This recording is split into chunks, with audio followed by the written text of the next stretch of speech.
Okay, so next let's go back to this thing that I actually put on Instagram the other day, which was, oh actually I think it's coming out tomorrow. So we have this issue, that's a bit average. Anyway, we have this issue where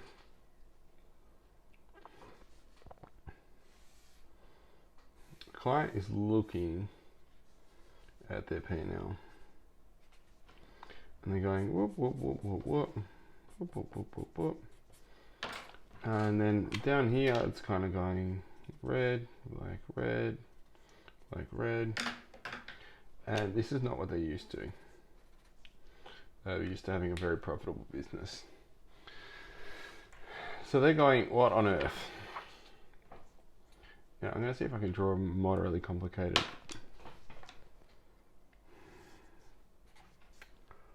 I can't actually remember how I did it.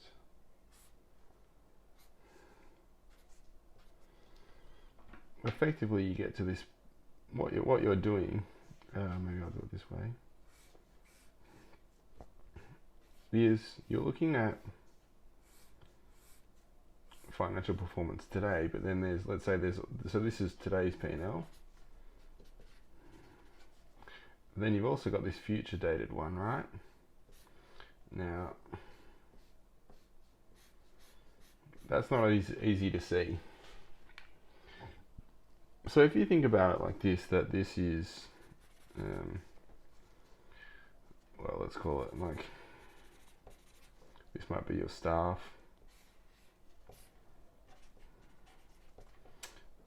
This might be,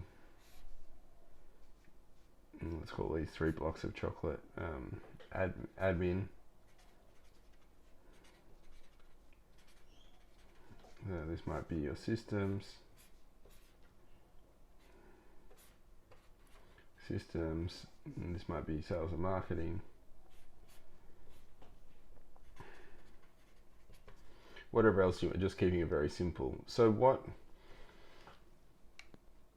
you may also have though is that you might, and this was the case in this instance, was that this block was actually a future project, and then these 2 blocks were also taken up. Well, these were additional future projects really.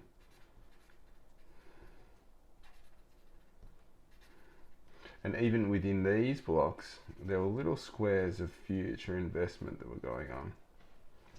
So what was happening, so now looking at these numbers on a singular P&L,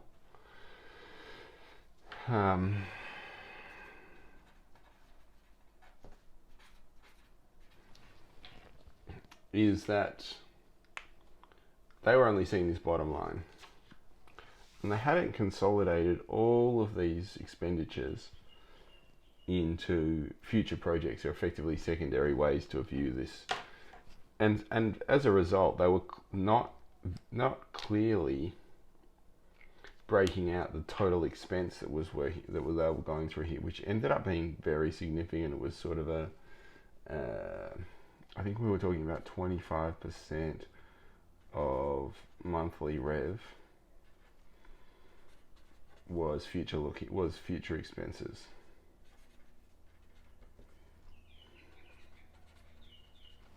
So what was occurring as a result is they were, and really, in hindsight,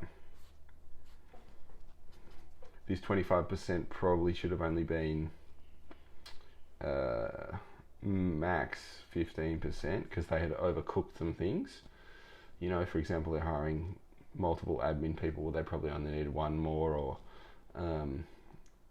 some of them were required, and then they were hiring too many people, or they didn't have a great sort of plan.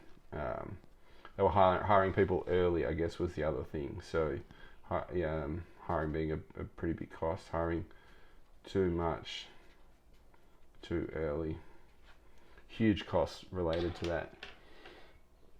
So the critical test here, obviously, now if you're just running like this and you're bookkeeper or accountants just doing whatever they're going to do, or just trying to keep things up to date, you probably don't have much of a problem.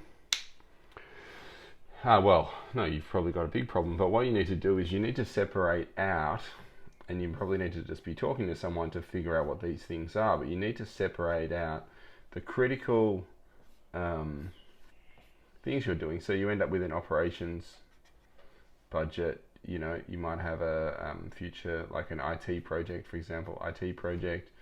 You could have some sort of capital project. And then you can even have a growth piece here, you know, which might have 3 staff, some additional hardware, desks, whatever else you might want to do.